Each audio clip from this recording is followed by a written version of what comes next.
Hello guys, Sentinel Six here with another video today, and today I am doing the Ultimate Command Block Tutorial 3.0, the Testfor command, which is the 6th part, and we are just going to get started with this. This is a way to use specifiers to find specific traits about players, specific things like their XP level, their command block scores and all that kind of stuff. So we're just going to start off by testing for a player name. So this is just testing for Sentinel 6.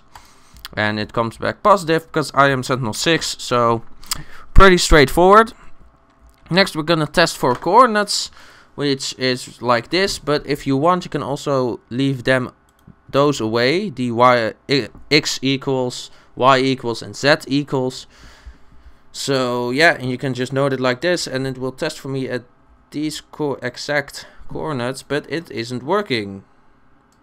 It is actually finding me, but not because of the coordinates, because if I stand way away from the coordinates, it will also find me. Now that is for one simple reason.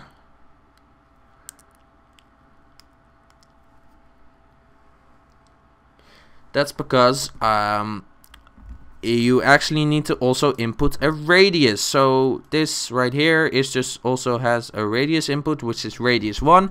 Same with the radius. If you do it in this exact order, you can leave away the r equals 1. So just note it like this, and it will test for if I am, because these are the coordinates I noted, if I am within this radius. So the stone blocks, and there's actually below there as well, but yeah. So if I'm not there, it will come back negative. If I am there, it will come back positive. So yeah, pretty straightforward as well. And you can also set a minimum radius, which you do by noting rm equals 2. So this is testing for a minimum radius of 2, which is well, basically everything outside of the stone area. So if I am in the stone area, it will come back negative. If I'm outside the stone area, it will come back positive. So yeah, that's a way to also test if someone is not in a certain place. You can also test for the amount of players there are. So this is testing if there's just one player, and that is so. But if I test for count is 2, well, that's not so, because I am only 1. So yeah, pretty simple. Can also use this for entities, and pretty useful as well. Next is test for level.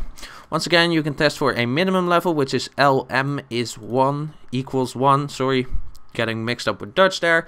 And just testing for a maximum level is L equals 2.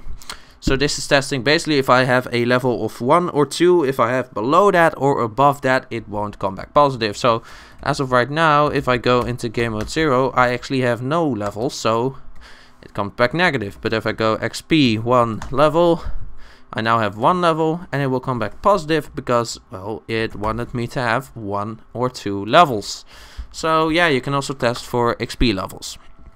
Next is you can test for names, which basically does the same as the first command block, but you can also use this on entities. So this is testing for an entity named Sentinel 6, which there is because a player is also an entity. But if you had an entity that had a certain name because of a name tag, you could test for it with this command.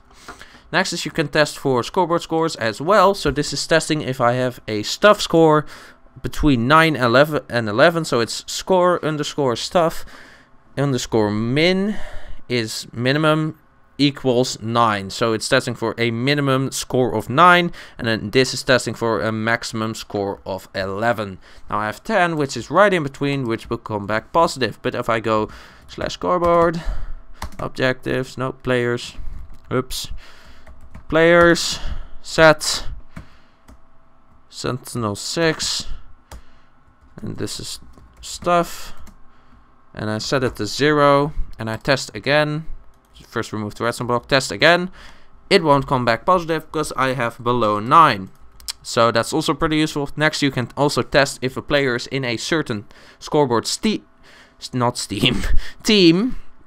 So this is testing if I am in the team Sentinels, which I am not. So if I go scoreboard players, no, scoreboard teams, join Sentinel 6, I now am in the team, and if I test again, it will come back positive because I am in team Sentinels. Just a stupid team I made for the use of this tutorial. Next is a really long Testfor.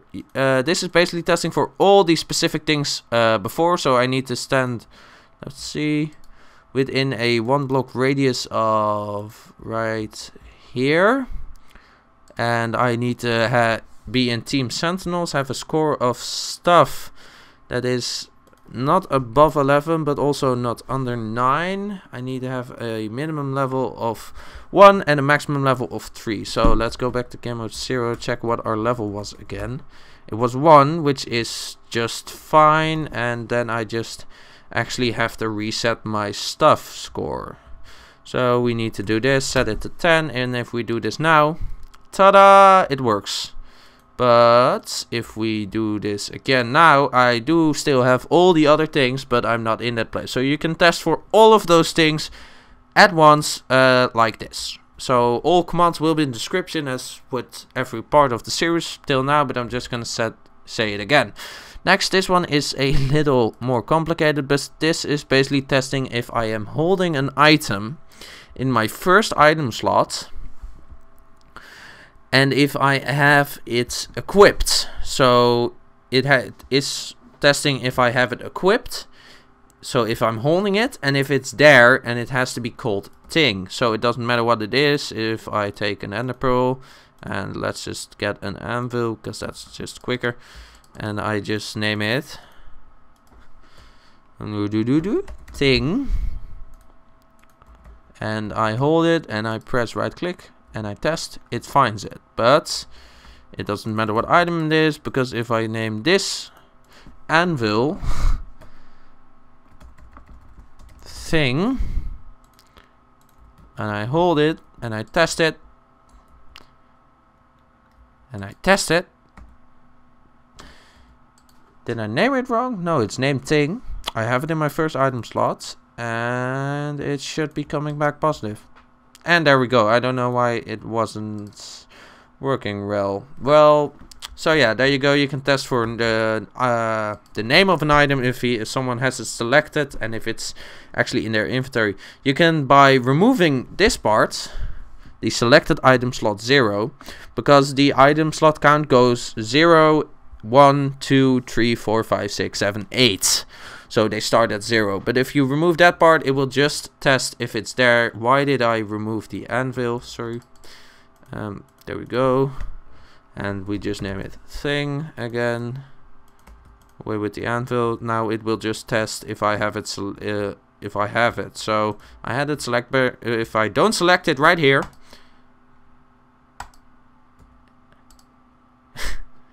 this should just test if I have it. So what are you doing?